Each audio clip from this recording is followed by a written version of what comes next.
A cultura constrói as memórias que preservamos e os futuros que idealizamos. Cultura transcende barreiras, conecta corações, transforma realidades. Acreditar na energia que vem da cultura é acreditar que as histórias transformam os palcos, os ritmos e os cantos desse país. São nessas histórias que encontramos a alma e a diversidade de um povo. Celebramos essa diversidade, celebramos cada cor, cada voz, cada sorriso e cada emoção. A cultura é reflexo dos nossos sonhos.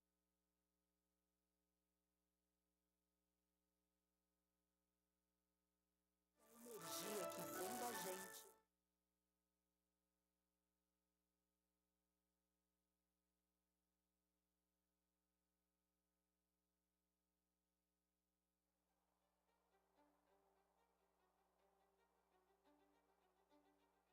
Onde tem cultura, a Vale está.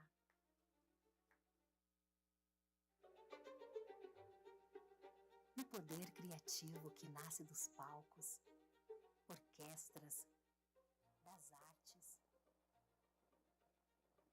das ruas e dos museus. Na valorização das diversas identidades brasileiras e na preservação de memórias. Onde toca um instrumento, um futuro desperta. Nas trocas de saberes, sonhos e oportunidades se concretizam. Dos projetos que todo mundo conhece, aos que todo mundo precisa conhecer, é valorizando a cultura que crescemos e evoluímos juntos.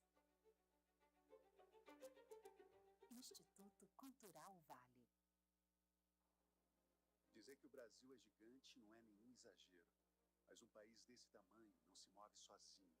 Ele conta com mais de 200 milhões de gigantes, como eu e você. Gigantes que saem cedo de casa todos os dias, com força, dedicação, coragem, pelos trilhos, estradas ou aeroportos. Gigantes que não diminuem diante dos desafios, que não têm medo de distâncias, nem do longo caminho até os sonhos acontecerem. Por isso, só uma gigante como a CCR poderia estar ao lado dos brasileiros no desafio de mover este país. CCR, 25 anos. Mover o Brasil é para gigantes.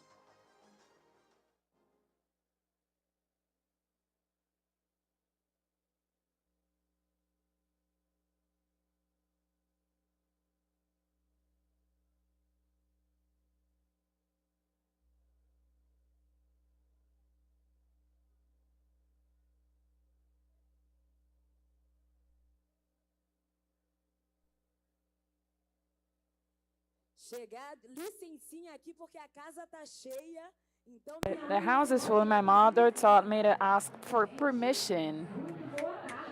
Guys, good evening. No, let's do it again.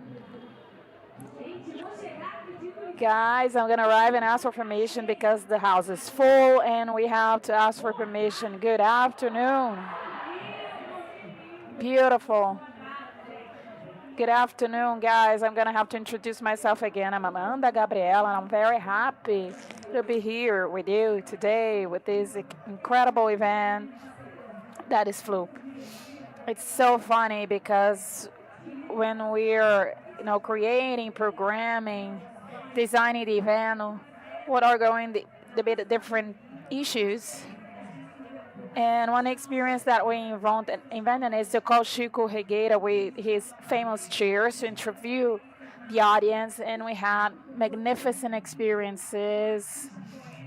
A songwriter, a poet, a master student in economics. So why can't we bring here one of the biggest podcasts of the country? Will it work? Well, according to what I'm seeing here, I think it will work. But I think you are very anxious, right? So let's go on. This Floop invents so many good things for us. even watch live the podcast. Do you believe it? Podcast ANGU de GRILO isn't floopy. From mother to daughter, from daughter to mother, Floopy 24 will give to the audience an encounter of generations. The smoothness and intimacy will set the tone. ANGU de GRILO with Flavia Oliveira and Bel Reis will interview mother and daughter, who are Sueli Carneiro and Luanda Carneiro. As these generations intertwined of black women that shake the structures, all of them boosted by the legacy of Maria Beatriz Nascimento. Applauses to our dear friend who we pay tribute to open the doors for a very, complex and diverse public, to find ourselves in Beatriz Nascimento and to see ourselves in Beatriz Nascimento. Please come, they are anxious.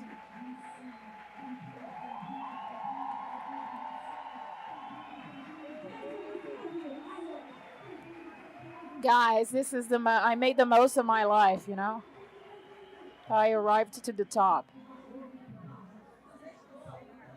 It's Friday.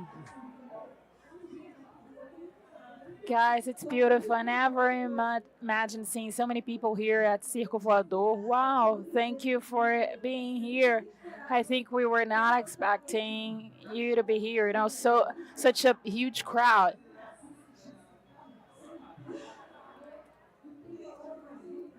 Don't lie.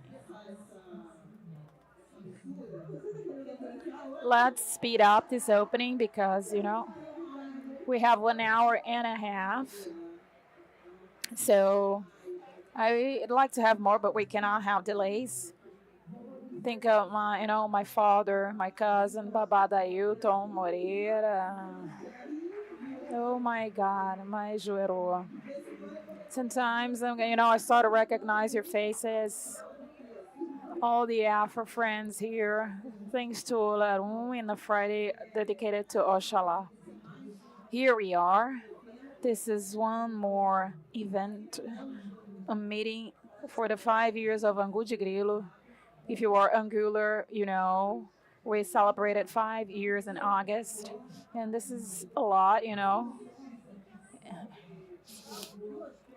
because, two black people, mother and daughter, launching a podcast 5 years ago. This was a very, masculine environment, dominated by, brands, companies, of this conventional media.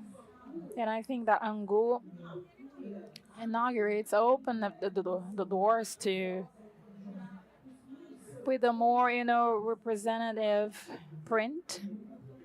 I think Jade, my dear friend, is here too. I see him. And Julio Ludemir, my friend, my brother, my dear, creator of Floop. I dream with Sueli Carneiro at Floop, and I dream with ANGU de GRILO. So let's put together our dreams. And this junction of dreams worked. So we're gonna make our opening. If you're Angular, you already know. We're gonna introduce our guests and we start. No one can hold us down. So, thanking Floop for this meeting. This round table of mother and daughter, Sueli and Luanda, and we're very happy. There are a lot of people here. It's so nice to see ANGU de GRILO, having this fruits, giving this results. We're really compromised to our truth, our, our looks, our ideas to all these big issues that we face, trying to translate these news. They are so arid, so that you can all understand. This is our mission. I think we have been doing it so well. Let's thank ourselves for this, and let's start. Hi, I'm Isabella. I'm Flavia, and you are. I love this.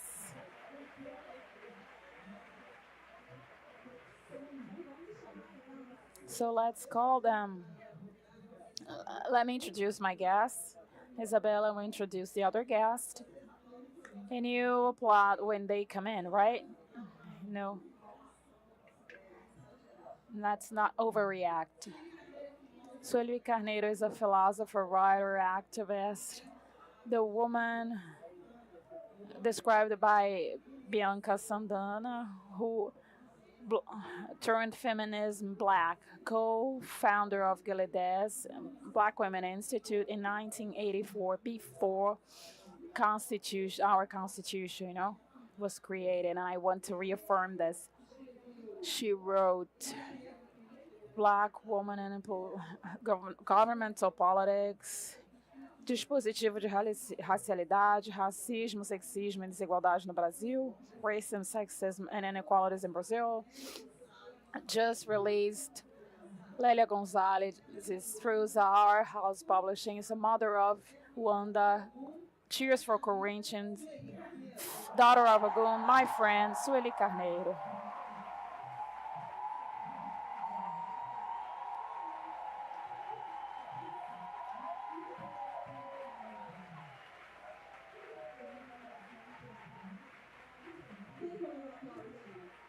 It's impossible not to applaud.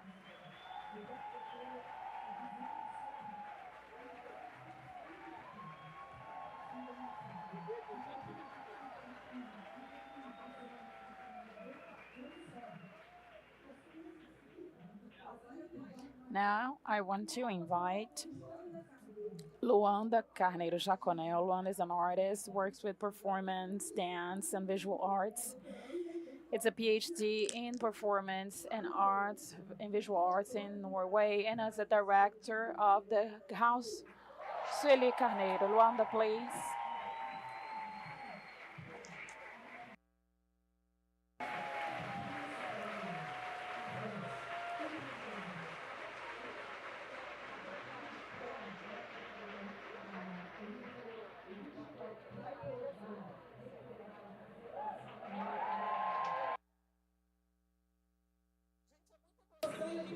It's such an emotion. I have the first good news to give you.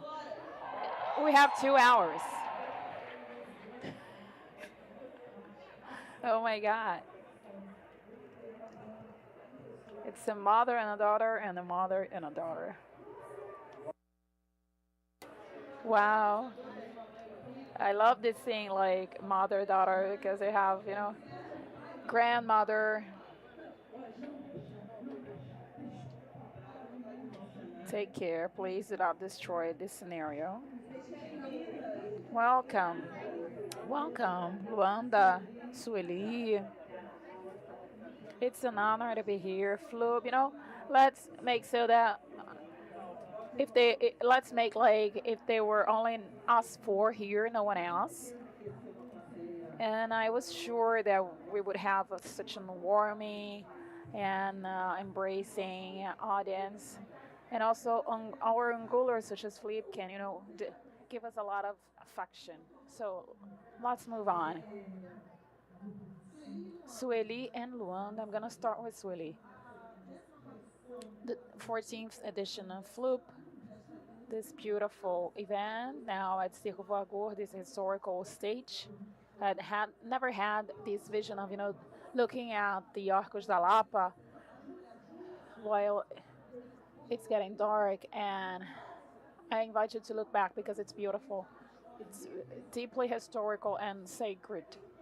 I think this stage, this place, this meeting, this encounter, this day at this time, Floopy, it's paying tribute to Maria Beatriz do Nascimento, Beatriz Nascimento. And Sueli has just published her book, Lélia Gonçalves, retrato, a portrait. Two black women that are referenced and didn't achieve longevity. It's a privilege to have you, Sueli. It's not the first time I say so, but I have to repeat it. Lélia died after a heart attack at 59, and Beatriz was victim of a feminicide when this denomination did not exist. Such a classification did not exist. at the age of 52. And we are here in the city of Mariela Franco, also a black woman being a reference and having such a visibility and dying so young. I want to hear from you about the legacy of these two women, Beatriz and Lelia, because it's important for us to, speak and remember them. And this day, November 15th, 2024. So good afternoon, all of you. Thank you. Thank you, ANGU, for your invitation. Yeah. Well, I won't start by telling you lies. So I felt really honored with your invitation, but I was totally deceived because never told me. No one ever told. And then you know, I fight with journalism. They say that I'm problematic, but nobody told me that it would be in Circo Voador, right? Podcast and live. And I also invited my poor daughter to it.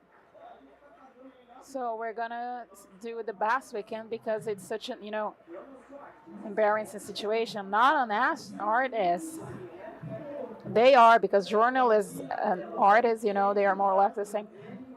So try not to ruin it, Sueli Carneiro, because the ones who know me, they know that it's easy for me, to do these things. So let's go.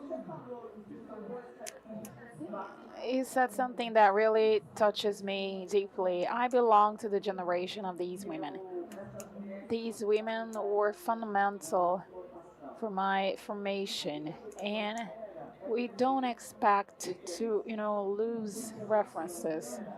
We don't expect to lose references so fast as we lost these women that constituted us. Beatriz always touched me because of her, sensible and poetical side. She had such a special sensibility and courage to express herself, express her feelings and emotions. Beatriz is the author of one of our authors that most reminds me of a black feminist that I love the most, who is Bel Reis. I see this music symphony between these two authors. And it's, of course, there is this extraordinary legacy with that movie, anthologic one, Ori. She offered research material as she re-signified the concept of quilombo. And she gave us such a theoretical and praxis tool for politics with the idea of urban quilombos. She updated the quilombola tradition.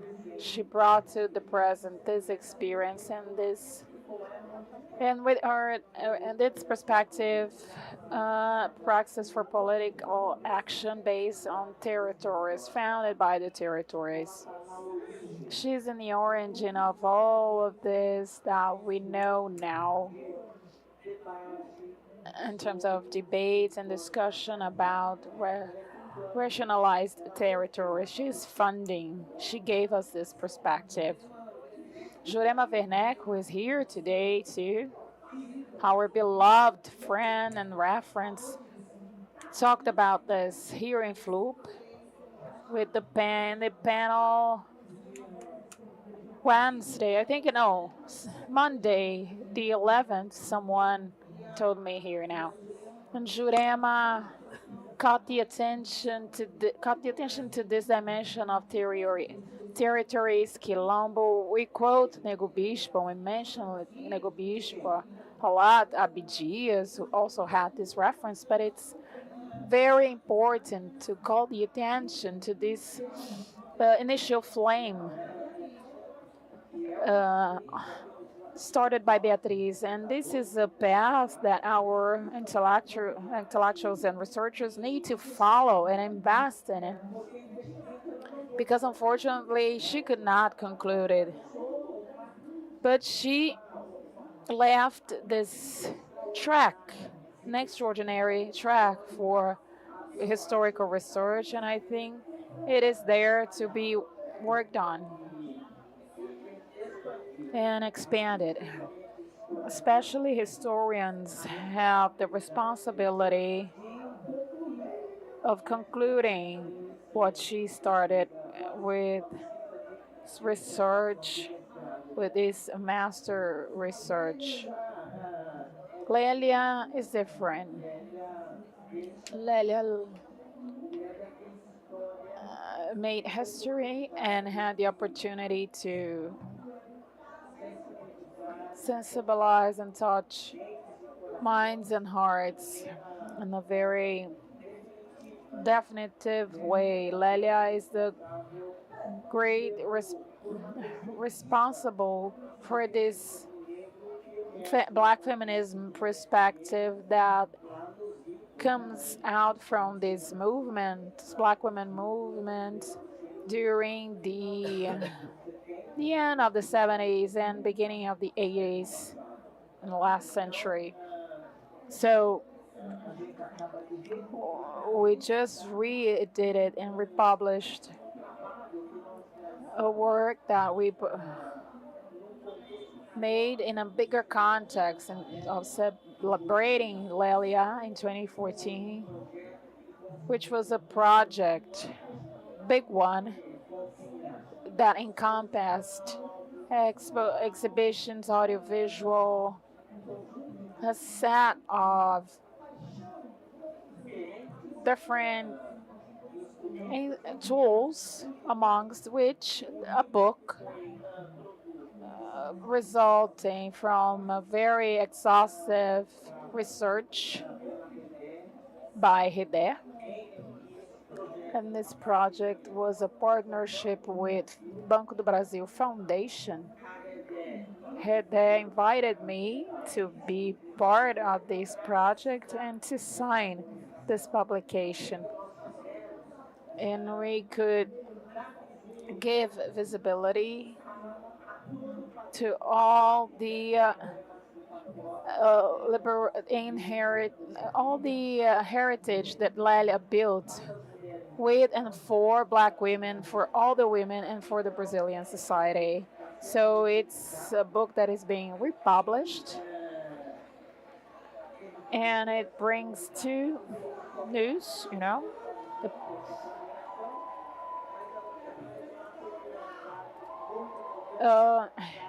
and afterward, and also on a unique letter never released that she wrote when she was a teenager to her brother, when she had to tell him that she wouldn't be a doctor as he wanted her to be. And if you allow me, I'd like to read some lines of this letter, because it's a spoiler, but it says a lot of how this philosopher was, how it was inside her, how she possessed philosophy inside her, the social issues, the commitment with struggle and emancipation. So I'm going to read just a small part of it. It's a long letter. It's beautiful. And in the book also there is the text of the book, but there is also the reproduction of Lelia's writing, original writing. It's a child's writing. It's something very moving. She has to give the bad news to the brother that was her great protector. So she starts by saying, as you have noticed, my real abilities. My real abilities are not for medicine. And I was listening to Bella saying that she wanted to be a doctor. And she goes on. However, I would like to see you as happy with philosophy, that it's the course that I'm going to take, as if it were medicine. I hope this from you, because without your moral support, I will lose 50% of my forces. I wanted to know that I study not only to acquire culture, but also to give brothers like you and my mother and our mother the greatest joy. So let's see the problem through the material aspect. You can see my financial situation. And thinking about that, I decided and I found a practical way to face the difficulties. I'm going to take my philosophy course, and at the same time, I will work to pay my studies and to dress.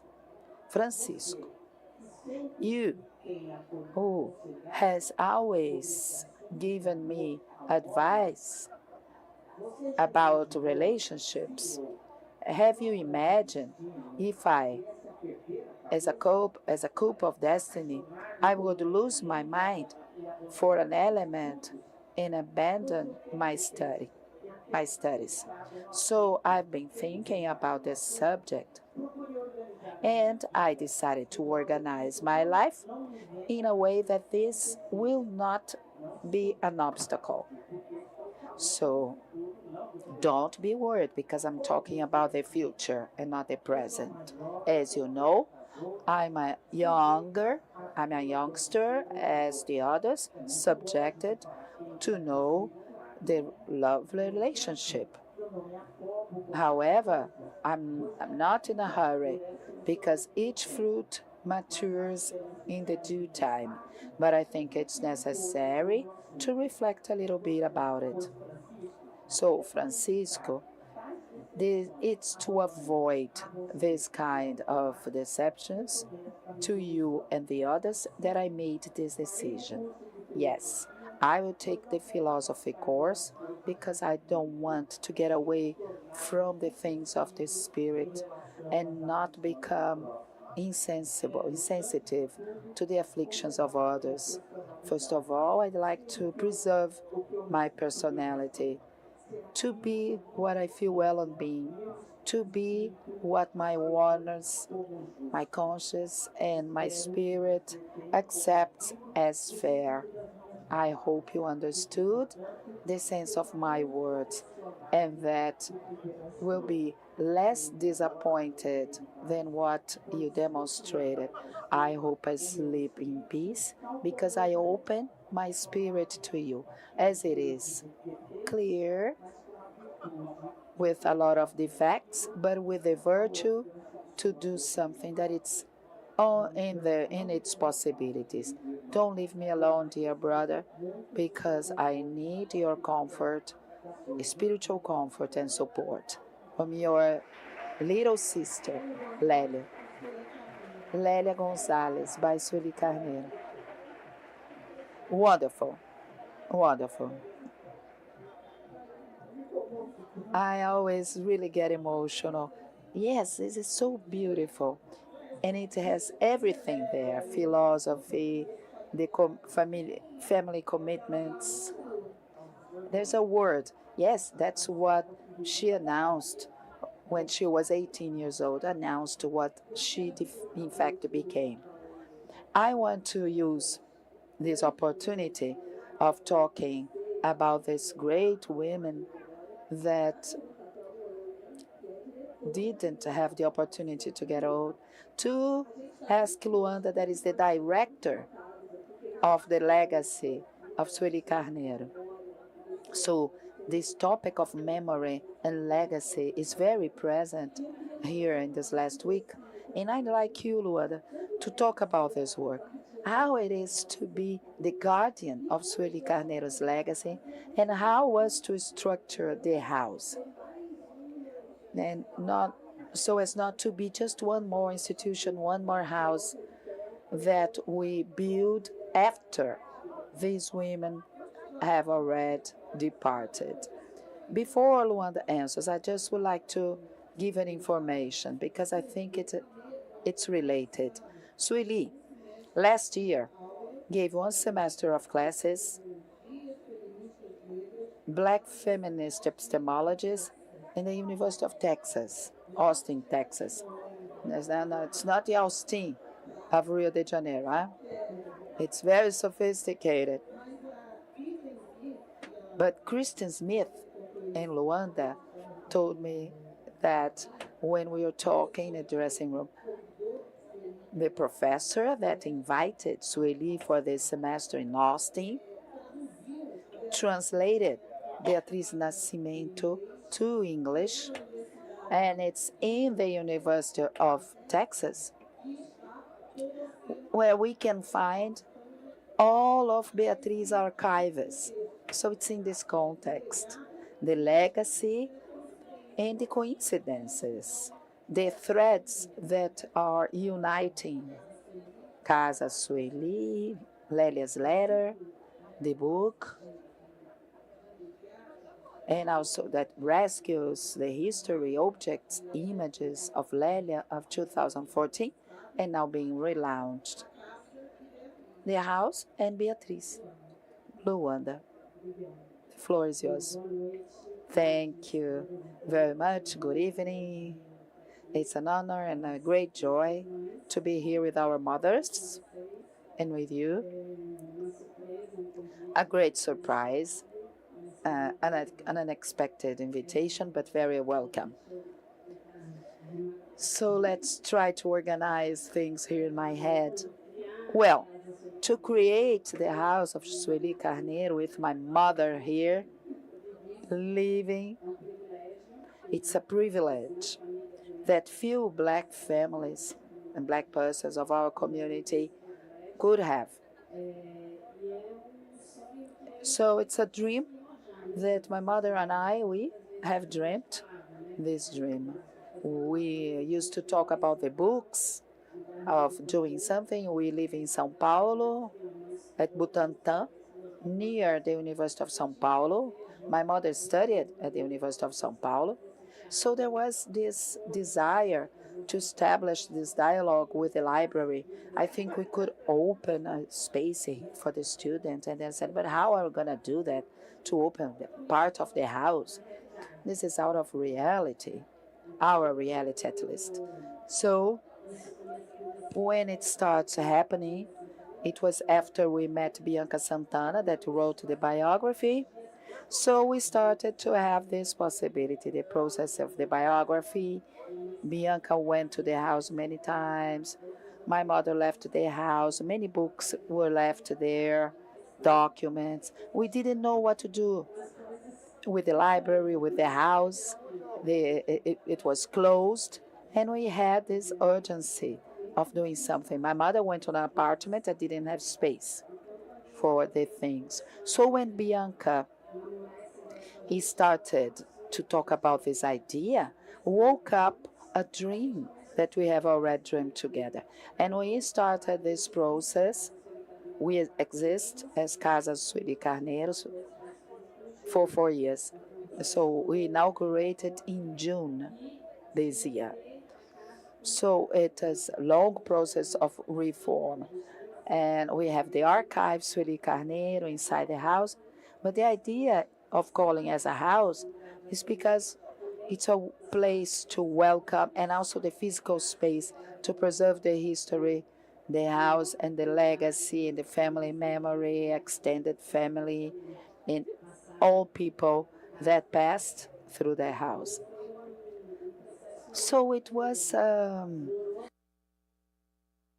slow process, but very strong, to keep the structure as much as possible as if it were in the past. It's a small house, so it's a challenge when you're looking for resources to justify why don't you just put down everything and build a modern building. And so it was very difficult, but we got to this place, and the idea is to have this house as ours, everyone's house. Everyone can go and visit it, the continuity of things that were discussed there. Uh, some people here from the audience have been in the house. A lot of people that are here that have the contact with the story of this house. So it's a collective construction. So as director of the legacy, I have a responsibility, a role to assure that the physical intellectual archive is being well cared based on the ethical and agreements that we made with her, still in life, to have this legacy available. But it's not only a work of mine, it's a collective. The house has a wonderful staff, education and research, library, communication. So we are a group working in this house. I want to make this clear. It's a collective. It's never individual, right? Our story. So I'd like to ask you a little bit about the house. Reminding you of Conceição, we have her house, Escrevivências of Conceição Evaristo. It has completed 1 year with this idea of organizing not only the archive,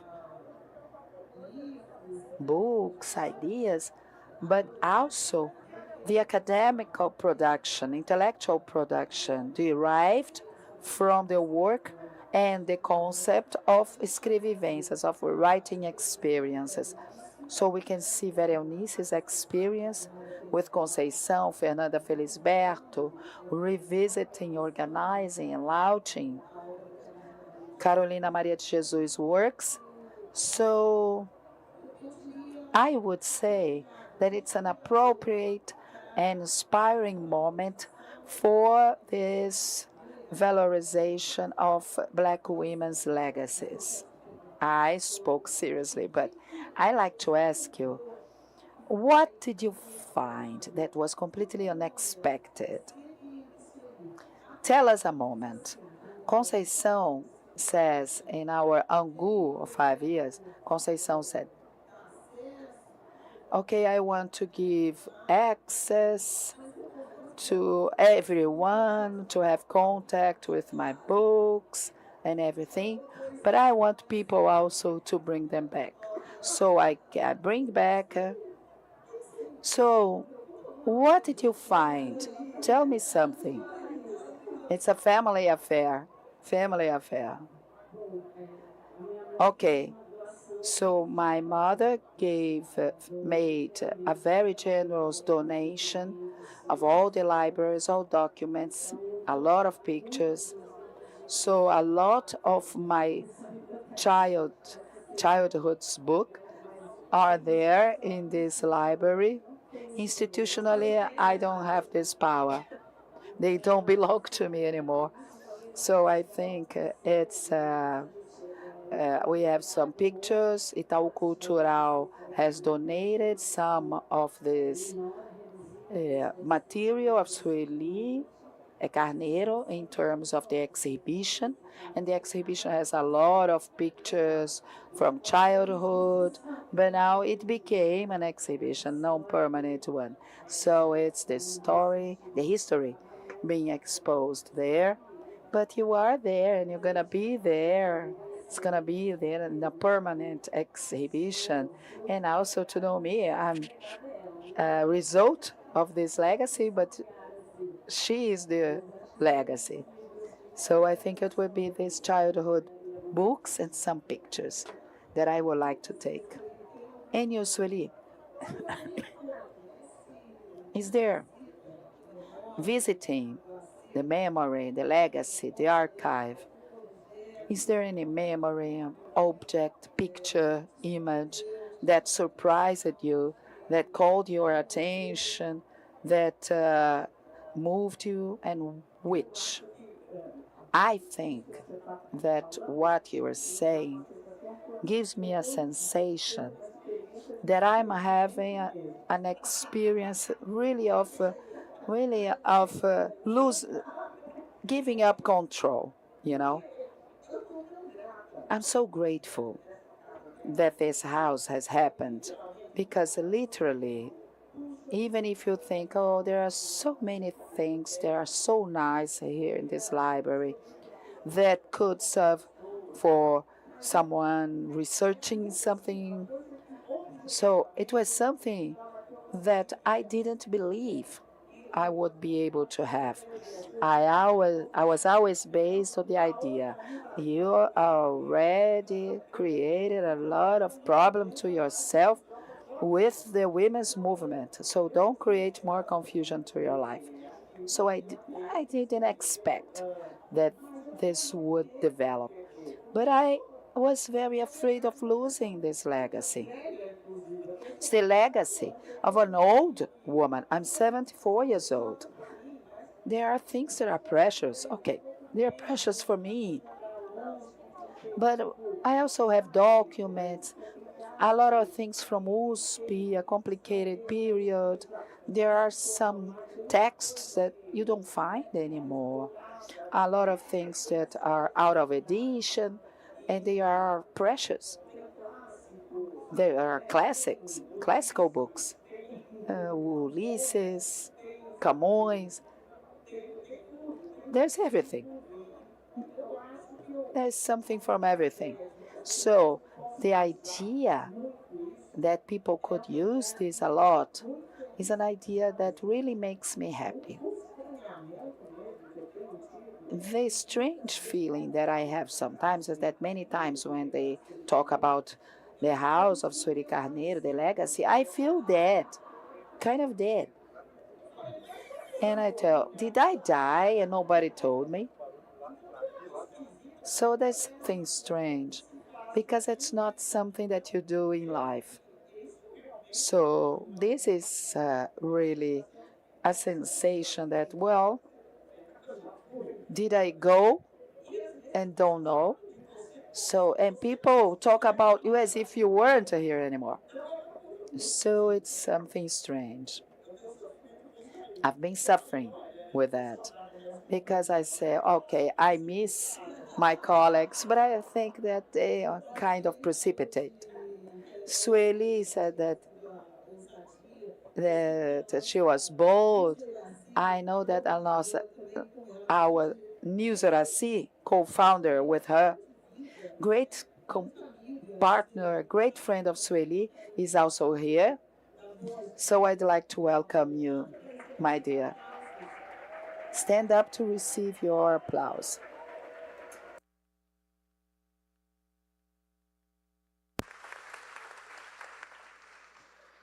Mas eu posso contar uma coisa bonita. Tell you a very nice story. She told this, but when she visits the house Sueli Carneiro, she loves it. And she loves to, re-encounter the black people there in the bibliothèque. Every time, like get a book like it, she was discovering it for the first time. She sits down, takes a coffee, reads it, and it's beautiful to see it. And there's this information for you, if you visit it. If there is no pencil marks in the books, it's because she didn't read that book, ANGU, Isabella is like this. I hate to, mark books.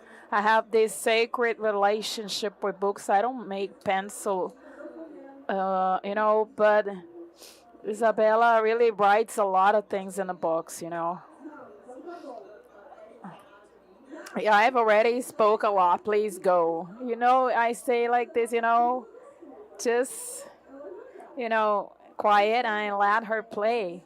But I want to talk about democracy so that we can speak about Norway.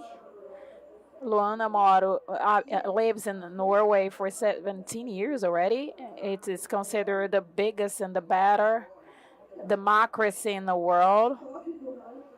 It's top 10 in the ranking. And this ranking assesses the quality of the electoral process, the degree of pluralism, the efficiency of the government, the level of political participation, the political culture, and the guarantee to civil rights. Brazil was number 54 in the position. Out of how many? It was 51, you know. So I'd like you to talk about this experience in Norway and how it is, you know, to research in your PhD in performance and visual arts regarding ancestry and how it is to do this research in a country with the majority of white people, you know, because when we think about these Nordic countries, you know, we romanticize them. So how does it work in practice? How are these racial relations, you know, beyond the democracy part? You know, one thing is connected to the other, but how it is to research these themes in Norway. And then Sueli, and is Norway all of this that you were saying? And then Sueli, I wanted to talk about Brazil being this place 51 in this ranking. I think that maybe Norway has been, or in the middle of the way to become, because we have these rising of the extreme right, and Norway is not out of this, you know. After extreme right government, now we have the Workers' Party that has always been left, but now it's center, you know.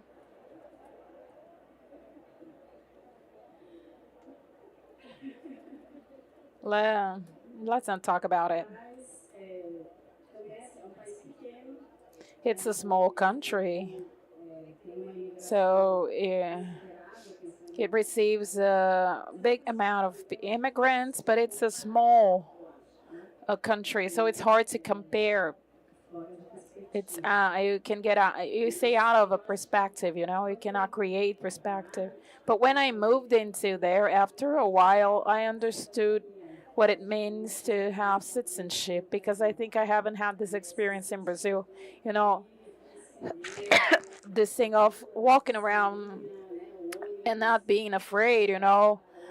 The bus arrives properly and I can take it with all the services for the citizens, this relation with the public space as if it were really meant for you. And it, you know, it was really impacting for me, you know, from taking buses, walking around fearless. You know, I come from São Paulo, so it's complicated. This sense of freedom and this right of coming and going, and you know, I grew up with my grandmother saying, "Go with the bless of the Lord," because we never know if you're coming back home. And there, this doesn't happen. You know, we don't have this feeling. And access to education, you know, education was free in university, but it changed last year. So if you're not European, you have to pay to study. So that's why I say that it's changing.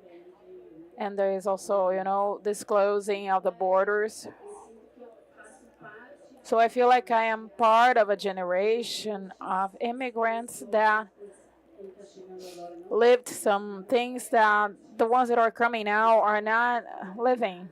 You know, this scenario of freedom and possibilities for creating, inventing, that today is not so strong anymore, you know. Many humanities subjects in universities are being closed. And we don't have so many institutions that offer these, you know, humanity disciplines that are being closed right now. So, but you still have a social system that is incredible.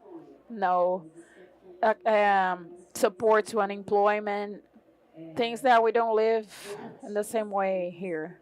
As an artist and student, I think I had this privilege to be part of a program that is called School of Artistic Research, which is a national project, and all the universities are there or can apply to be there and offer interdisciplinary art program. So my PhD colleagues now in a national scenario, I have colleagues coming from all parts of Norway and studying music, theater, design, visual arts, dance, theater, we all are under this umbrella that is called artistic research. So you started university as an artist. This program was created in Norway, and other Nordic countries are trying to create similar initiatives. But Norway was the pioneer, and I think it's a very interesting example that's connected to the work that I do. The experience of democracy that you evoked in me, that you asked about. I have some Norwegian friends. They say that Norway is the last socialist attempt in Europe. I think it's a kind of an exaggeration, but they kind of romanticize. They romanticize nature. They have such a strong relation with nature. And I think that we reproduce this romanticism. And there is a big change in Norway now that is called petroleum. It's a country full of farms. Everyone has a family, a grandparent who is a farmer. They have a genocide of the Sami population, native of the north or Norway. They have a representation in Congress. They have channels in TV, but these are recent achievements, but there has been a process of genocide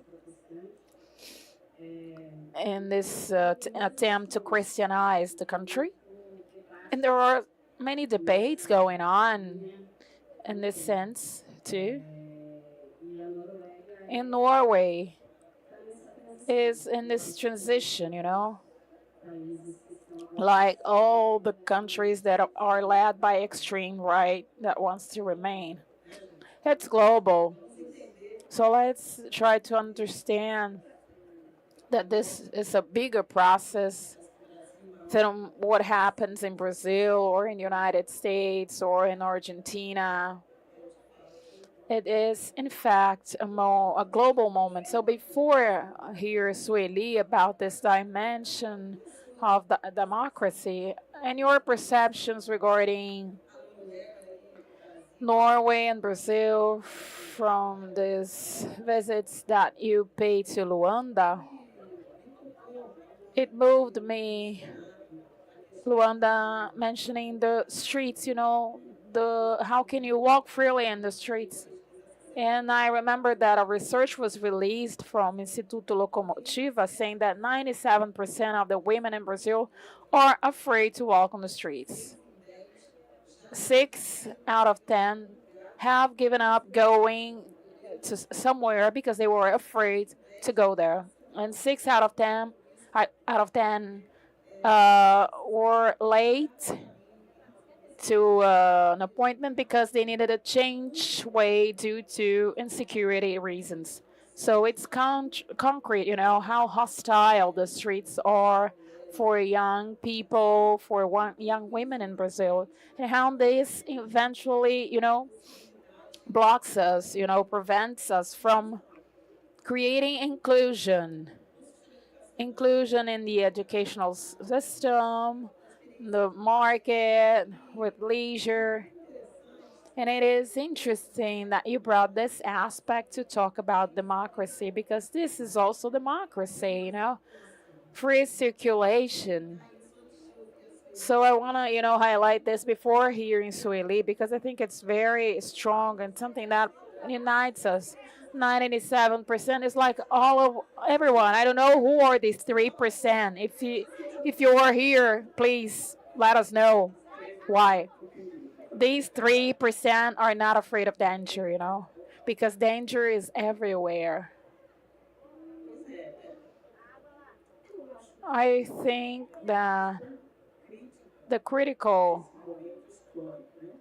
thing of this historical moment we're living now is about how to save democracy and preserve it everywhere. I think this humanity depends on our capacity to respond to it. How big is the gravity that we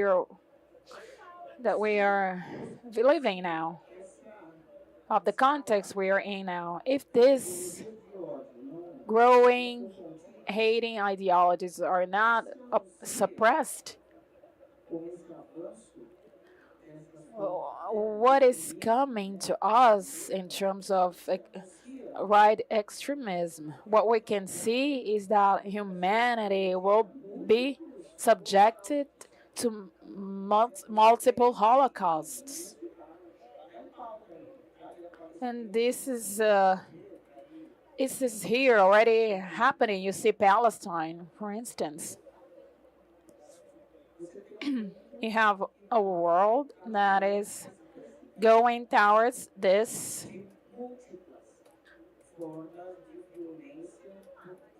towards this precipice, due to so many issues, or to poverty, territory dispute, because we have new imperialist wars, gender issues, you see our feminist side, I think that I think that saving democracies should be our priority now.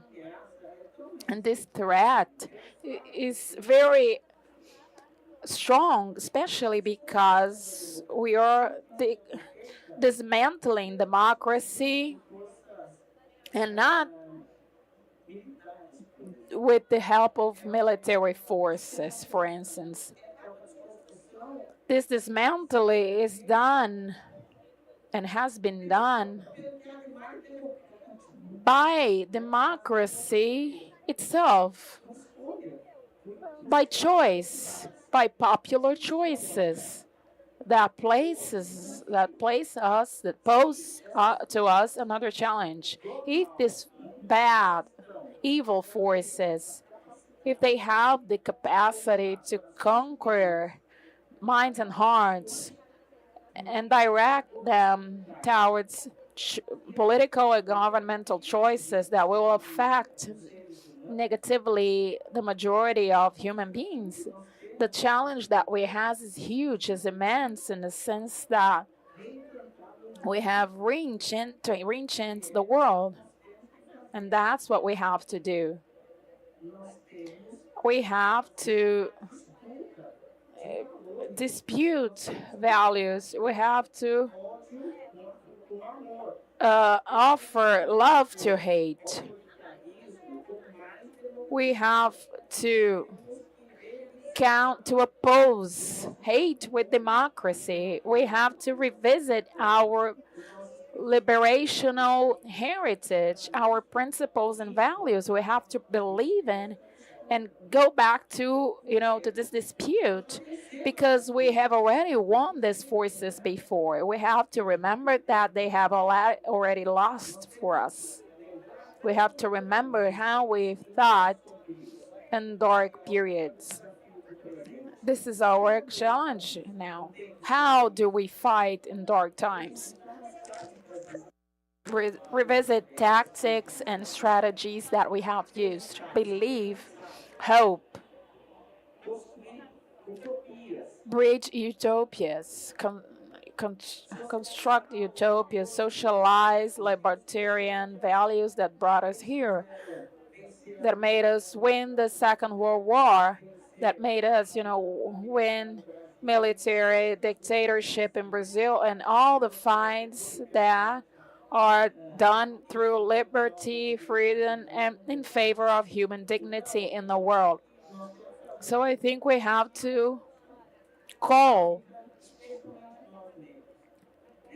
people, we have to invite to make a civil summoning, and it's essential for us to perpetuate our agendas, a public agenda. When they ask me, what do you expect from the Lula government? I've always said I hope, and I hope that he will establish that that democracy, that type of democracy that we had. It wasn't perfect, but that's what we had. If he does it, we go back to the game, and then we dispute. And then it depends on our capacity now to organize ourselves, confront, oppose. But if you close it, I am afraid. But I'm going to ask, is he achieving it? Well, let's see. We have this error margin, The victory was, within this error margins. There is this gathering of forces on the right that suggests that we are in disadvantage. What requires from us to increase motivation, responsibility, commitment. We have more 2 years to make the difference, and we have to take it seriously. What was a threat to the world became true. You have an international scenario that became even harder after the American elections. So I invite the progressive forces to revisit our stock, our fighting heritage, our technologies, social technologies, of popular education for disputes in hearts and minds, and believe in the fight. We have to go back to the base, otherwise it's gonna be very hard. You really believe in culture, right? Because I would like you to give us, where do you look for this, this inspiration, this reenchantment? I cannot be only in the surface. We have to reenchant ourselves. Where do you find it? Was it something that you read, a memory of someone you have, talked with? It's a community experience, religious, cultural. What are we, talking about? Where do I look for this reenchantment? I think that we have an heritage, 4 generations of human rights, an extraordinary heritage of values, principles. We have values and principles that are resignifying the notion of democracy, of a abstract democracy into a substantial one. And this was all built by us, human beings.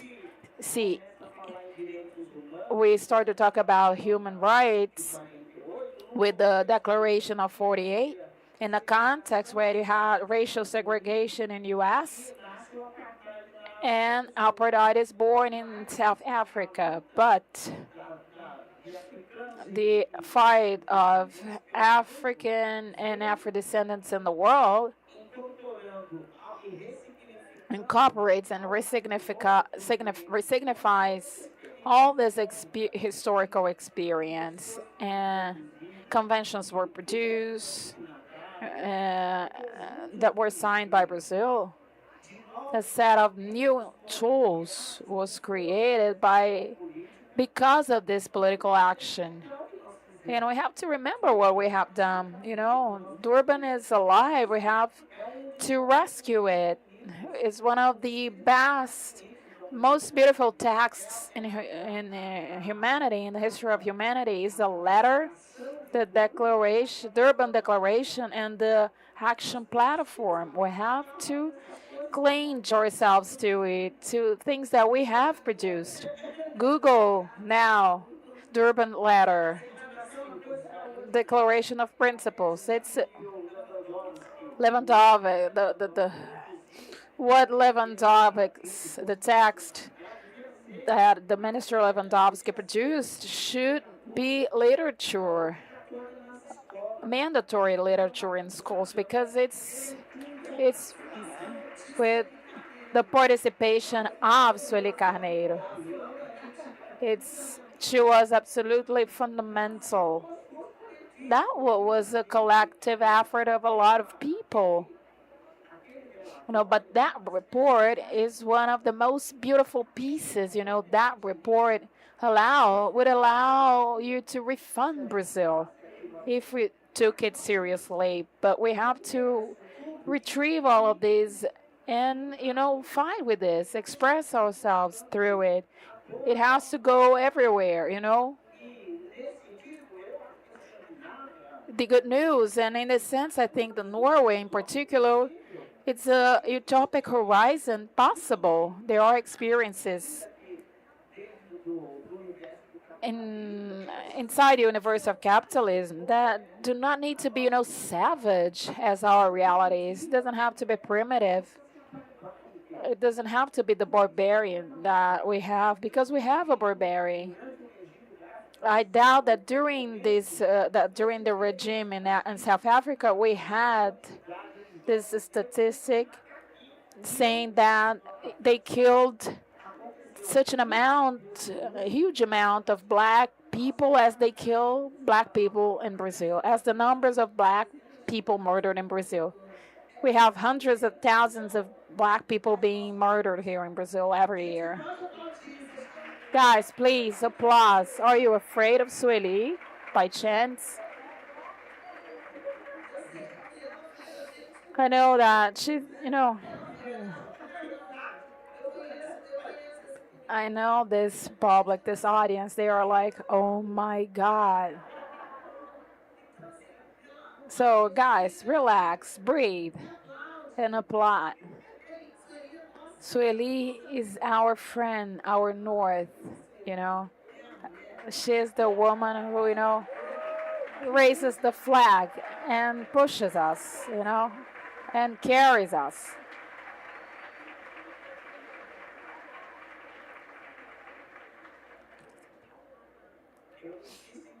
I insist. I'm living more than other people, and I'm overtime in this world. I am old school. I come from the black school of the black movement. Her scale is 7-0, It's not even 6-1 because you're, overtime. You're doing extra time. Life expectancy of our generation was very low, And the factors that collaborated to it, I don't know if you all knew. I am the expression of a perspective, a black movement that exists and remains in this country. I am an activist, and all that I say, I echo generations of activism and militancy of black movements that came before me. So if you want to defend yourselves, organize yourselves. You cannot just, say, talking about racial issues. You have to organize yourselves. I know that, Everyone is lazy. You hate political parties. You're lazy to, do militancy and activism. But, you want also that everything changes. But how? You cannot change anything if you don't have political organization. There is no way. Sueli, I want to take the chance to ask you and hear you from your sentence, one of the most famous one, between right and left. This hell of a sentence.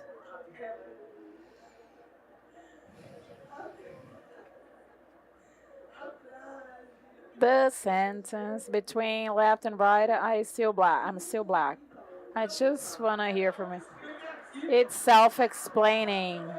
It's really self-explaining.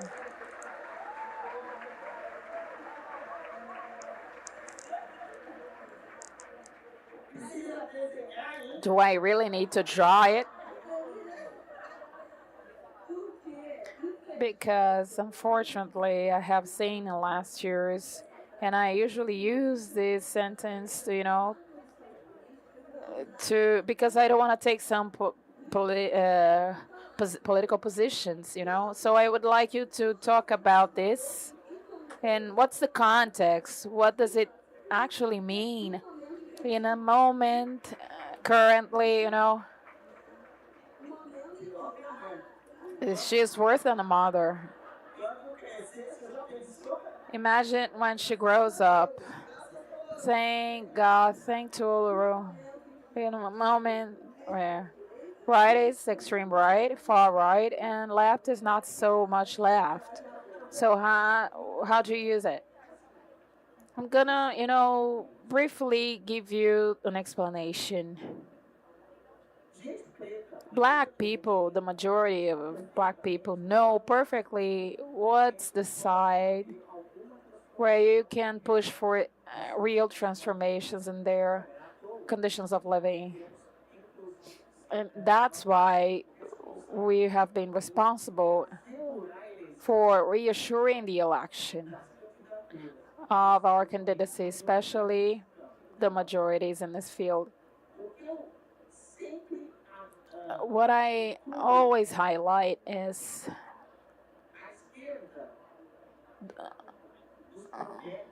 left wing promises us the rain of heavens and does not deliver it. The right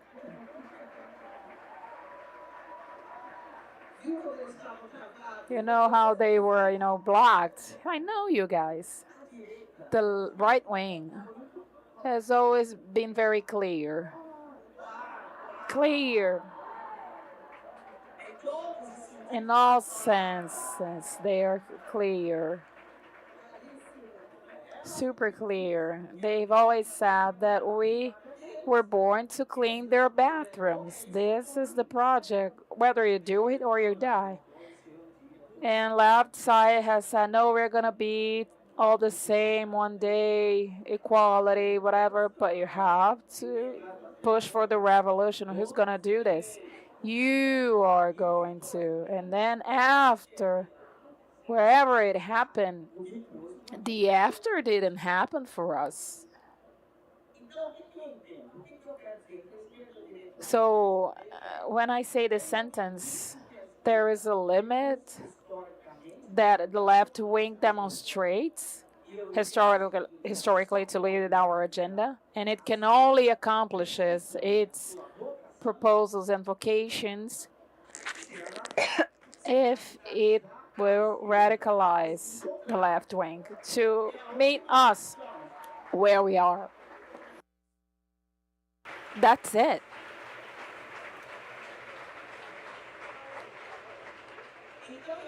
So I understand that our critics is fundamental for us to push the left to the left. Otherwise, we don't fit in.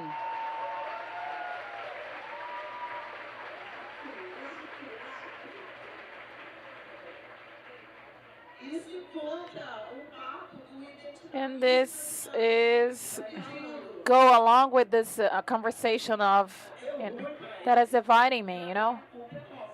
It didn't work for them, and now they're blaming us. And why didn't it work? Because what they were saying that was the pre-requirements to building the workers' conscience and then the revolutionary conscience didn't happen.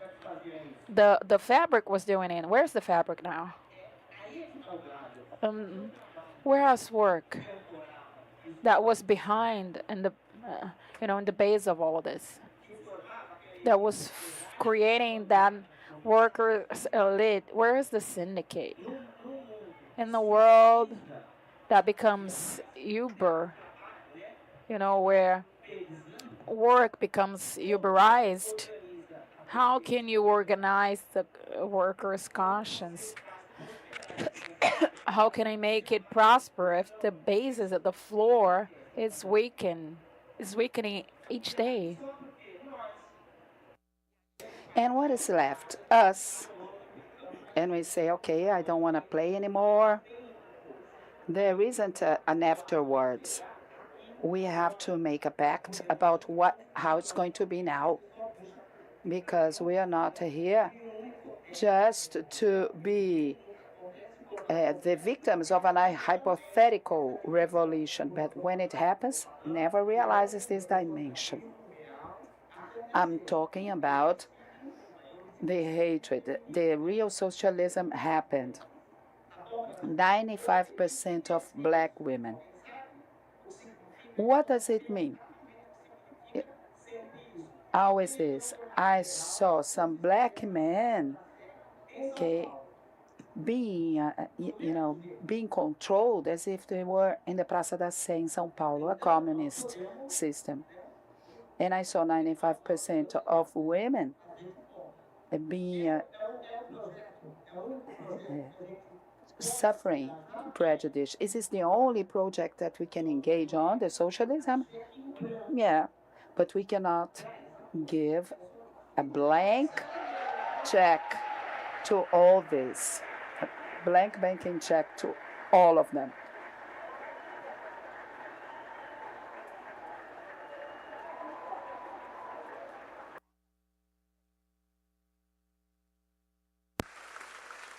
Você adora, né? You just love it. She's a bad girl. She is a bad girl. Do you want to talk, Luanda? Do you want to speak? Okay. Crazy. It's only her mother, crazy. He said, okay. Oh, okay. So since you are talking about the working market, labor market, I like to bring this dimension. We are at this moment in the middle of a narrative, of a reclaiming, a contestation of a model of hiring, the 6 per 1, that got the social media, won the political debate, for the politics, for the institutions. You're talking about the Uberized and informal labor market and the consequences of this process and what it provoked in the left wing, in the organization that they had based on the labor's movement. So Lula and Biden met last year, and they started thinking the labor market based on the consciousness of the Democrats and the Labor Party in Brazil, that they lost this basis when the market changed completely. So do you see any possibility of an articulation, of a construction of a magnetic field based on a labor reclaim of against this excessive journey, working journey? And I thought it was interesting to have life beyond work, because it goes to the same way of the well-living, this Black women's movement. And what really caught my attention was also this life beyond work. This debate gives us some traces, some indications about where do we have to restart from. Restart to re-enchant ourselves regarding the real world. So the new forms that this new moment, social, political moment, culture that we live in, the new ways of organization, of reclaiming, because it's an absolutely unexpected fact that such a topic would have the power to mobilize so much, because it reached something that is in the heart and mind of people, reached a place that talks about the search of quality, a better quality of life.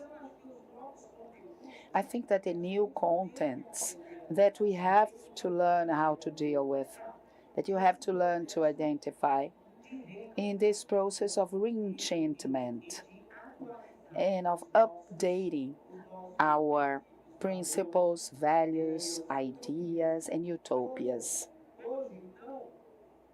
Like, for example, today something's being said about it, and this is something that reaches an expressive number of people.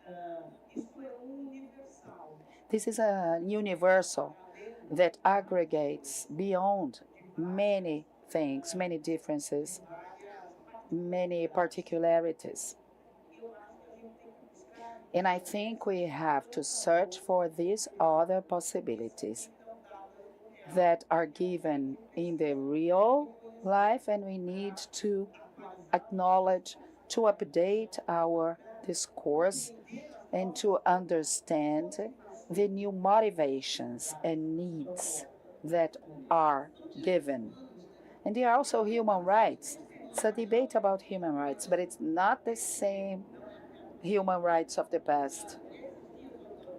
During these days, we were in a debate that we're thinking things like that, of how to re-enchant the world. And I remembered an article of Fabio Condor Comparato, about an article written 20 years ago. It's entitled about the construction of the popular counterpower. So he used to talk about moral ruin that was spreaded in our society, the ruin of the moral 20 years ago. This moral ruin that was present also in the public institutions. And recently, reading another article of Oscar Vilena, in which he talks about the growing process of capturing the different instances of the state by the forces of the crime and the crime actions, the organized crime appropriating the instances of the government and of the public power. Once I was in Bogota, in a university, and it was when for the first time I heard an expression that we live in a narco-democracy. I don't think Brazil is not a narco-democracy, because it's not only the narco. You have a state in a process of appropriation by many different gangs, militia, environmental area, gangsters from different colors and different factions of the crime, appropriating the state. And what Comparato always said was that the possible reaction would be to build the popular counterpower. And I go back to that question, inconclusive question. How? And I think that this experience of the 6x1 is an experience that puts this. Look, what is happening? It was necessary a certain number of signatures. They have already had more. But there's also a popular pressure that incentivized others to sign. A lot of people signed because of the whole influence and the measure that this movement achieved. And there are some assured instruments of exercising this popular counterpower against the institutionalized instances to provoke the legislative, to provoke the executive. That is, this is another thing that we have to learn with this experience and that we can expand in utilizing these mechanisms that, based on a topic that it's a mobilizing one, that its presence challenging the majority of the population, that we can exercise these counterpowers, which is a possible dimension to face the situation and also to stop this process of appropriation of the state, of the Brazilian state and its institutions. Let's be attentive for the signs. There's something pulsing. Yes, there is potentiality there. We are not dead. We are in resistance. We are still here. We are still here. And we cannot give up so easily. Luanda, would you like to bring a dimension of the labor market in Norway? Do you see this dispute, these reflections? Is there a uberization? Is there an experience that you can share with us? I think there is the classical place that the immigrants stay and works like a taxi driver, supermarket cashier, and some like building, real estate, and also there are some sectors. For example, the taxi drivers are from Pakistan. Something that happened, a phenomenon. They opened, if I'm not mistaken, during the 70s, they opened for the Pakistanis migration. And when they discovered oil, petroleum, there was this boom of immigration in Norway. So you have the transition of a country that was very agricultural, that lived of this subsistence culture. You eat what you plant. There's not too many things. So different from other country, more south of that. And also of import a lot of products. Some people say when I was a child, it wasn't so simple to eat kiwi and something like that, pineapple. It's what we found, orange, pear. So there is this transition. It's a country that gets rich, that has an economical fund, a gigantic one, and has a demand of working force that the country is not used to have. That there's not this perspective of serving. Each person works for their own things, for themselves. So we know what is happening in these areas is that they are trying to also work as painters, building houses. So there is this division of groups, and it's possible the social escalation, but there is an issue of language. But if you want to study, there is a possibility of accessing, but there is a possibility of mobilization. But of course, you have the ghettos. of immigrants. That also happens. There are protests, there are reclaimings, but there is a lot of rules, a lot of laws, and it's a country where the law works, really works. So everyone respects. And also, it's a country that has a very big transparency. If you search the name of a person, you can see how much they pay in terms of taxes, how much they receive in terms of salaries. So it's not easy to create a system different from that. It's a system created for you to function in that. I've met an economist. You know, you arrive to a different country, a country that is the opposite of yours in terms of protection of social exercising. And how did you arrive to this? How did you, manage to get to this point? And it arrived to me and said, this country is a result of an agreement between monarchy and working class, in an agreement that was signed in the 19th century, because the country was invaded by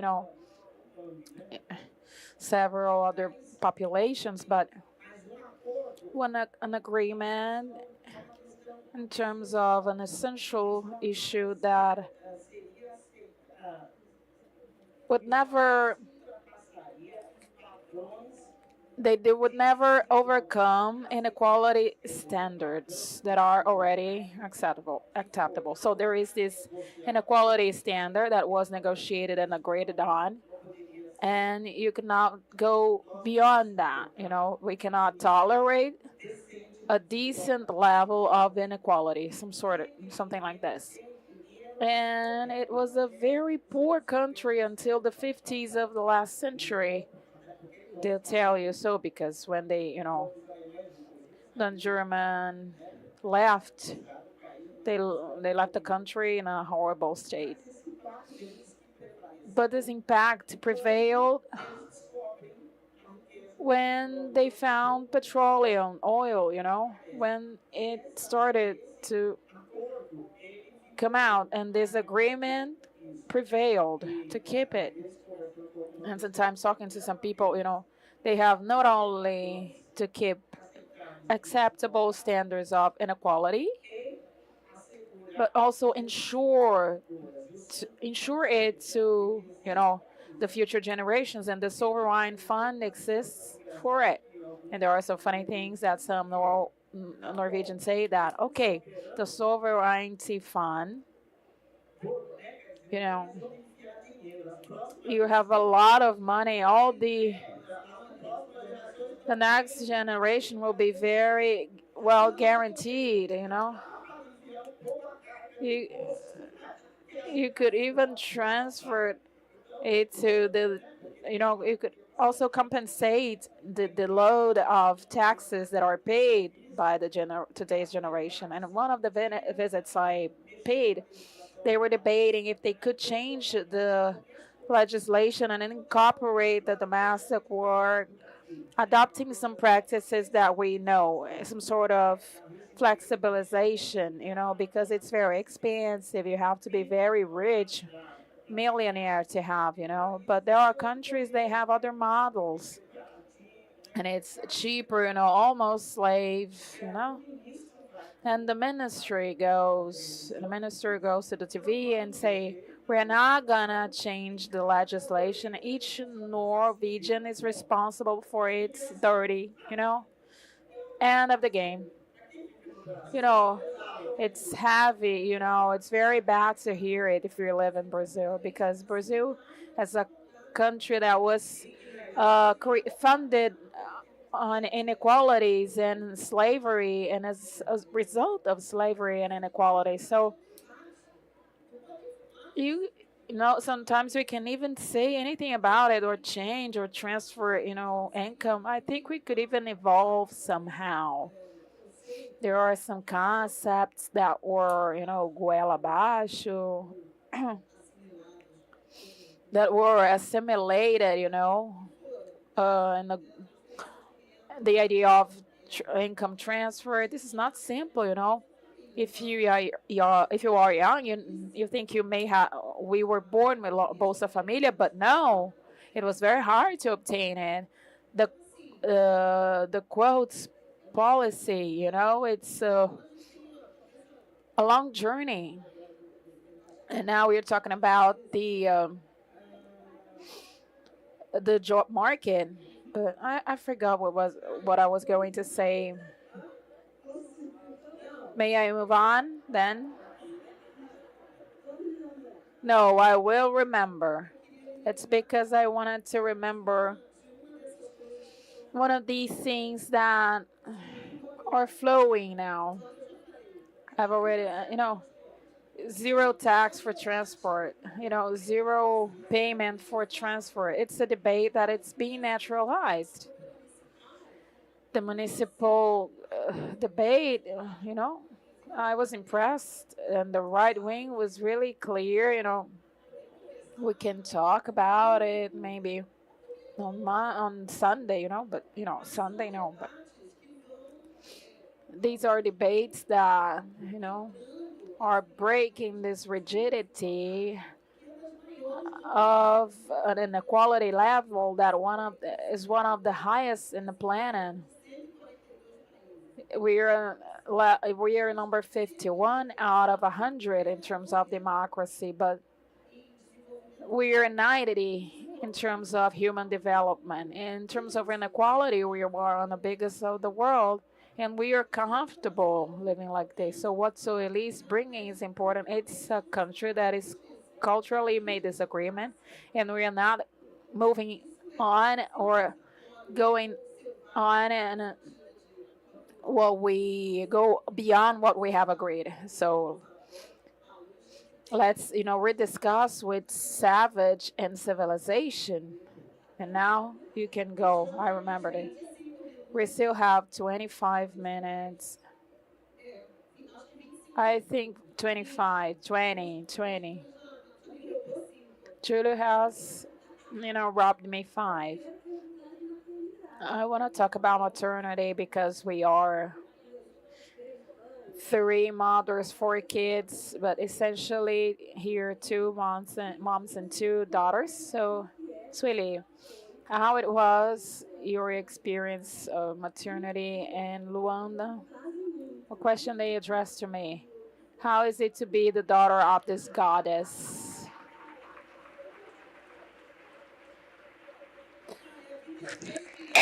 And we have 3 solo kids. My mother only had 1 daughter, and Sueli coming from a huge family.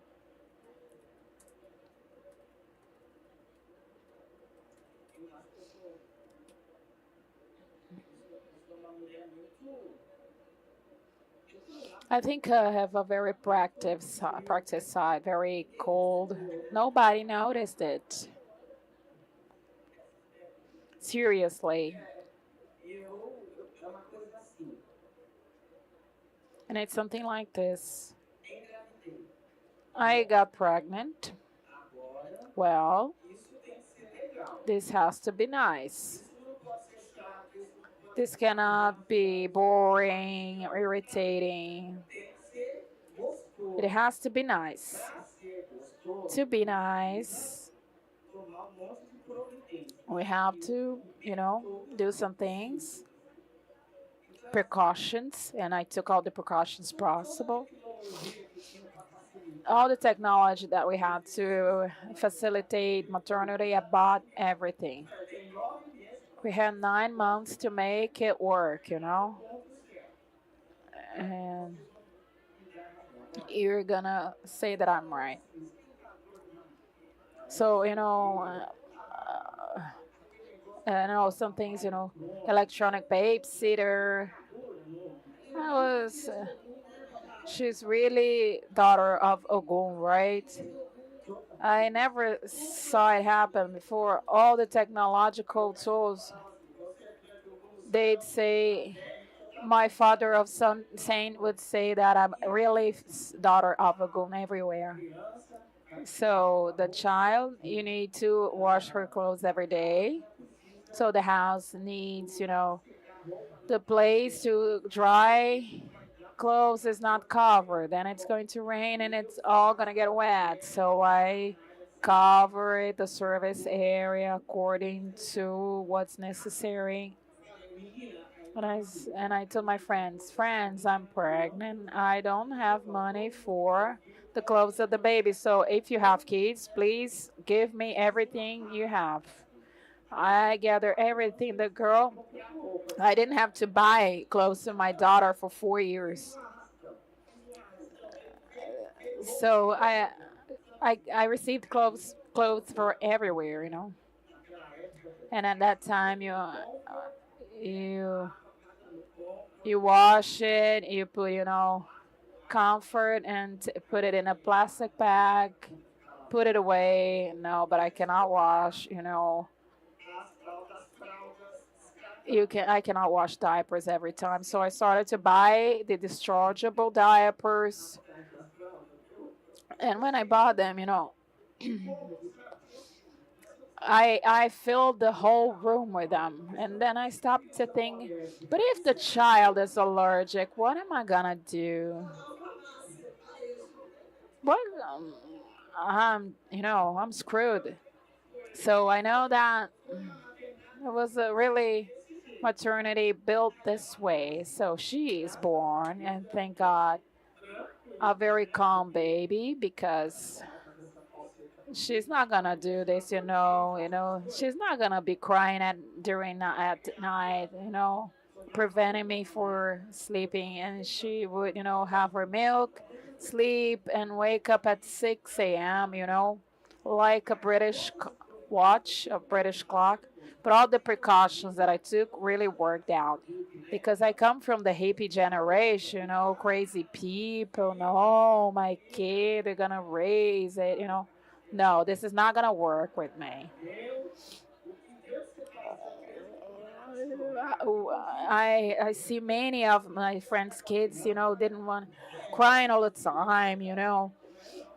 No one wants to keep the child because it's not easy. But mine was really nice, my maternity.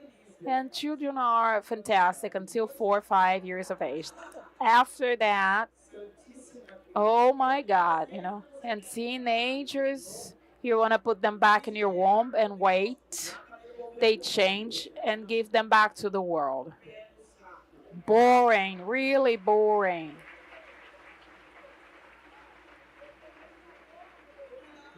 Gonna send it. I gotta give Luanda the right to answer back. And we are talking about, I don't know what happened. I was when she was 19. They, go back to normal, and things start to get better. And now it's only happiness.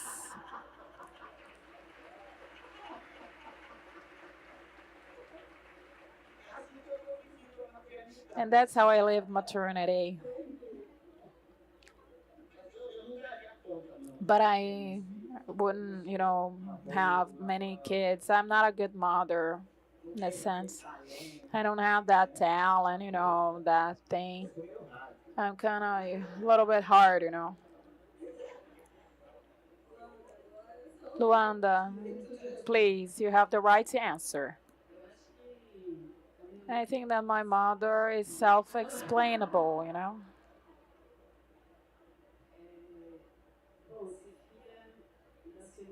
Well, being the daughter of Sueli Carneiro, so I'm my mother's daughter. I was going to say that. People ask me how it is. She's not this person. It's not part of my imagination. It's from you. I have several nicknames. Daughter of Suzy, Nega, Mommy. But it's a very loving mother, caring mother. Very loving Ogum, if it's possible to say. You put this together, if it's possible. This is a joke of a macumbeiro, a macumbeiro's joke. If you're not macumbeiro, you won't understand. If you're not from Macumba, you won't understand. If you don't have a saint, you don't understand. So you can imagine, right? She says all this, but she's really loving in her own way, really, determined.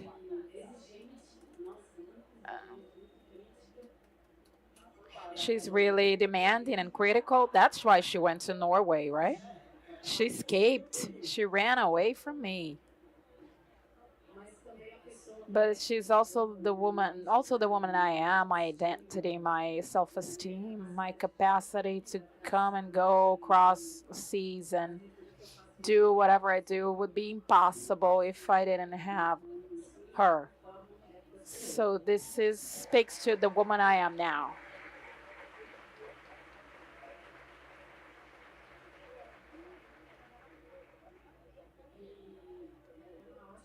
She's a beautiful, amazing storyteller. It's delicious, It's a very strong memory of my mother telling me stories before I sleep.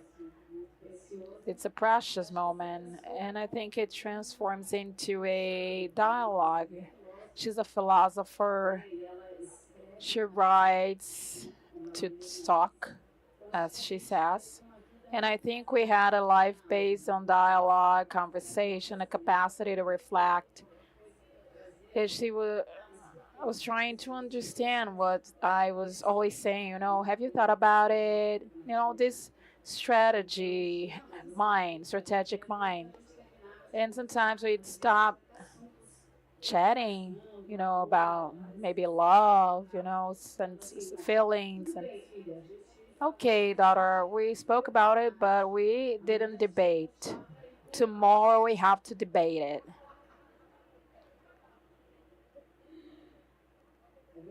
That's true, right?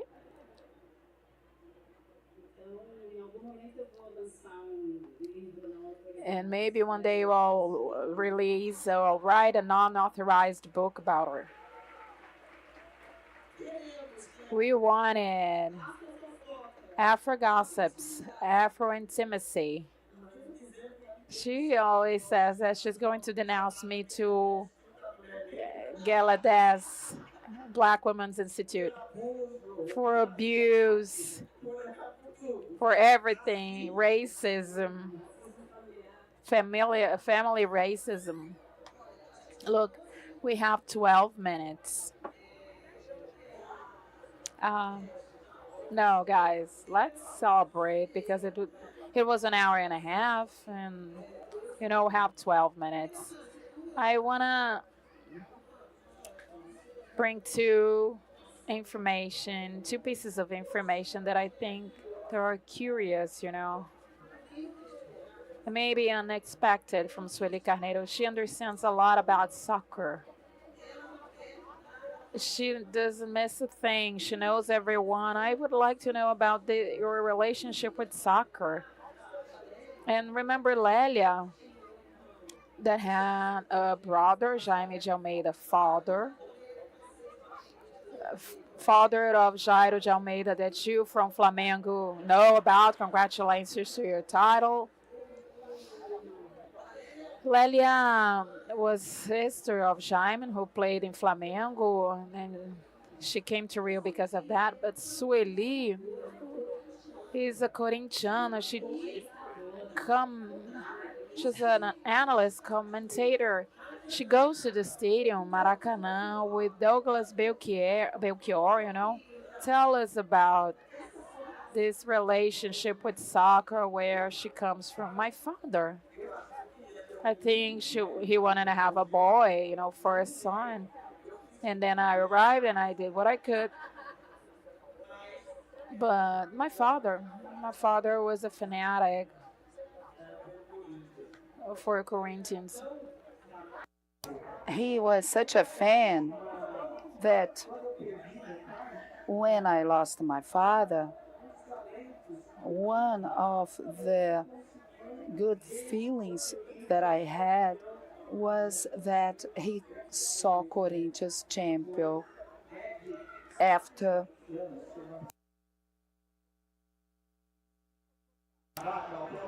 more than 20 years. This comforted me. At least he was there in 1977. But the first memory I have, I was 4 years old when Corinthians won the fourth centenary. It's a cup that doesn't exist anymore. 400 of foundation. No, I don't know what was this cup. So I remember my father listening to the radio, suffering. And when it ended, there was a table, a bottle of water, and the radio. And he was there cheering. And when it finished, okay, he threw me up, and the radio and the bottle of water and everything. He didn't let me down, but it was completely crazy.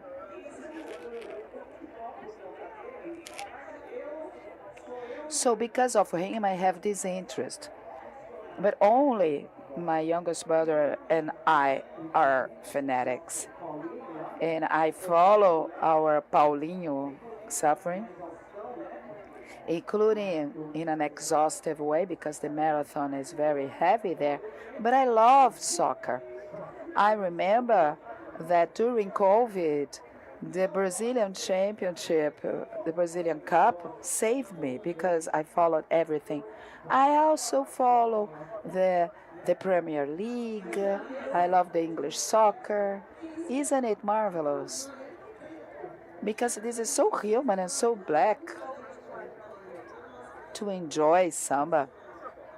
The ones that follow our serious professional trajectory, this life of revolting against the working conditions, against the black population's condition, think that we only do that in life, that we don't smile, we don't laugh, we don't dance, we don't cheer.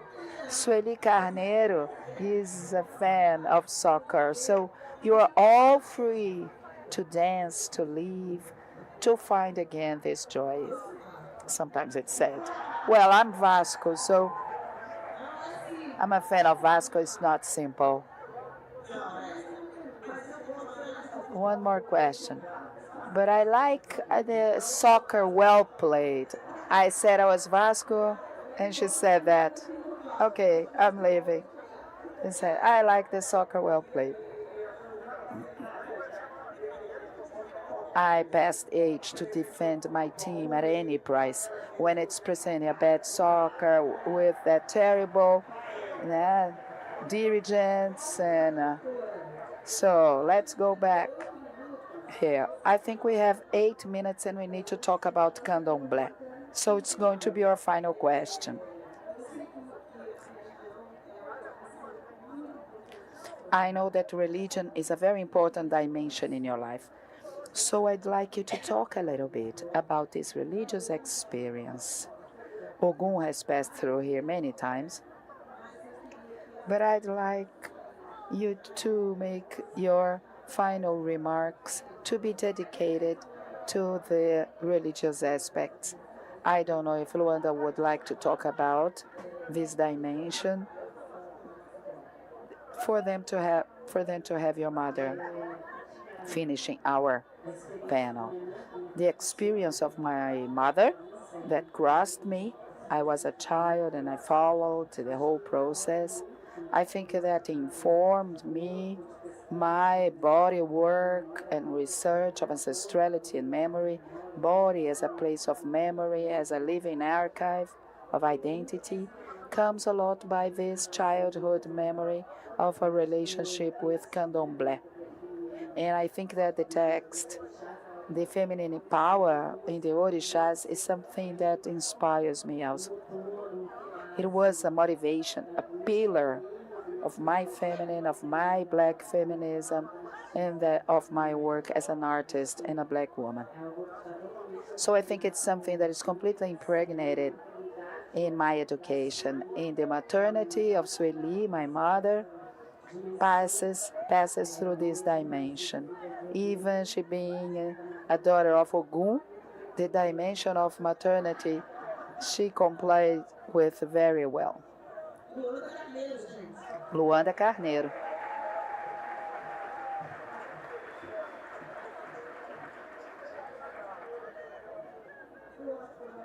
I think that I have told this story many times. Some people know it. I got to the candomblé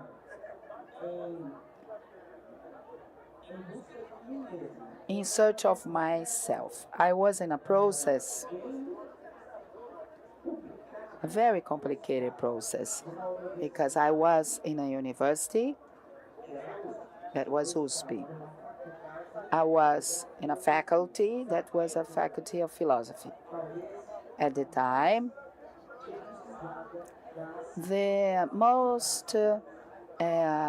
one of the most eliticized faculties at USP. Of course, to study philosophy was a privilege of the ones who didn't have to make money to make a living.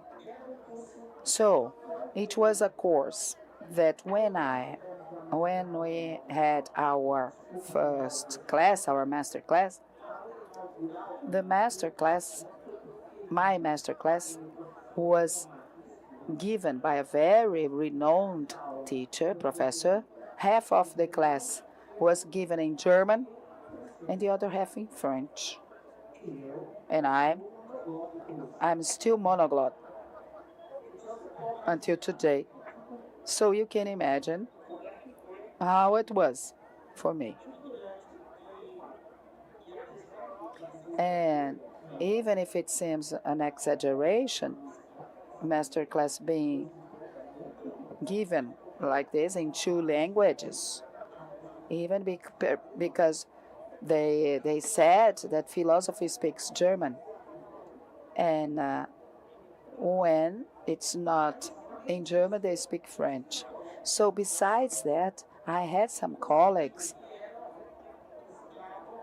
who had proficiency to read in the original Greek. Go sing, I'm seeing. Seminars in the house of the colleagues. Read Foucault by the swimming pool.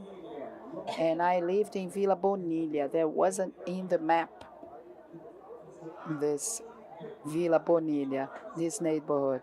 When I ask, where is it? Oh, around Pirituba. So it was a cultural shock. And I say that I passed 2 years not knowing what all of that was about, the object of my study.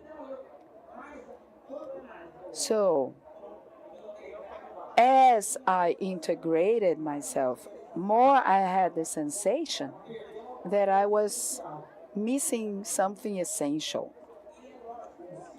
And, of course, you are being subjected by a kind of Western logos.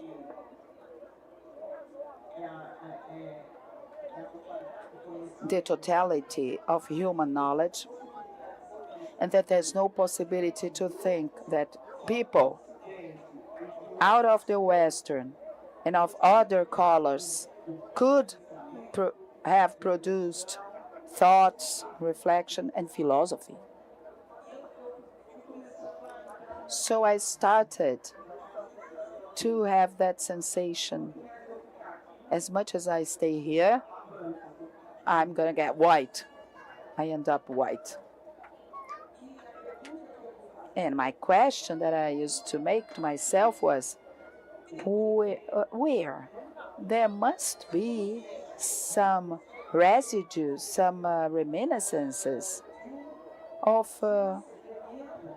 something that lead us to an African thought, an African philosophy. It's not peaceable We have brain.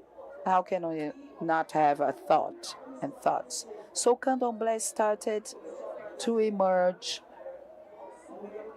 in my universe. And I said, there must be something there. I don't know, there is a theogony. There is something there that can allow me to think the world beyond the Western paradigms of this whole thing that I'm introjecting. So I get there and I said, okay, I'm going to research. I'm a philosophy student. I'm a future intellectual. I'm going to research. I start a research project that resulted in this article, The Feminine in Power in the Cult of the Orishas. But during the process, told me that I didn't have to study anything there. Okay, I just had to do the scent and solve this. There was nothing. It was not about this. So I never wrote a line about candomblé. I understood there must be an experience. The call was of another nature. But it wasn't an easy path. It was a very, very difficult one. But at that moment I knew. And it's very interesting that I have the experience, a decisive experience at this place in Rio de Janeiro. With a babalaô called Agenor Miranda. I had the privilege, and he was already very, very old, and he put a game for me and received me in his house, make all the ceremonies, and he told me, you are the daughter of this Orisha. The day in which somebody will give you again this quality of Orisha, then you do it. It passed 10 years, and then I met a person and say, you are the daughter of this Orisha. Give name and surname. You're the daughter of this Orisha. Sky, earth, everywhere. So I said, now it's the time to do it. And I did it. In my life, you know that song? That you entered a comet tail. Yeah. That's what happened to me. I took a ride in the comet.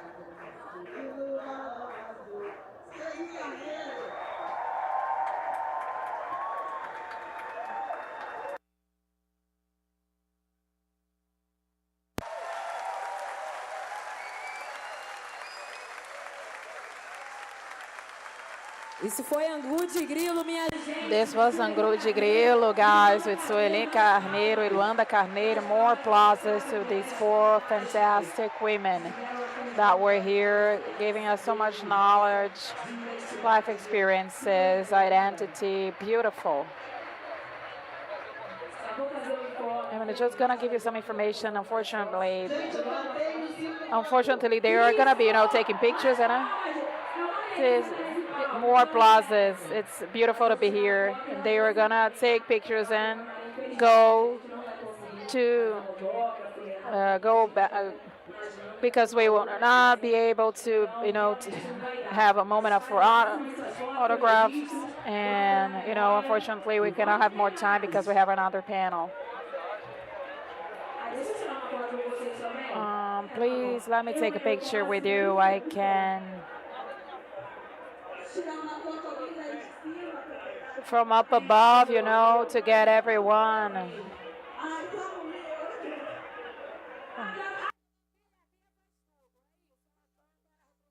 Gente, a mulher chiquérrima tirando nossa... Agora vira pra cá. Todo mundo no 3, levanta o braço, hein? É 1, é 2, é 3, ANGU de GRILO! Muito bom, galera, muito bom.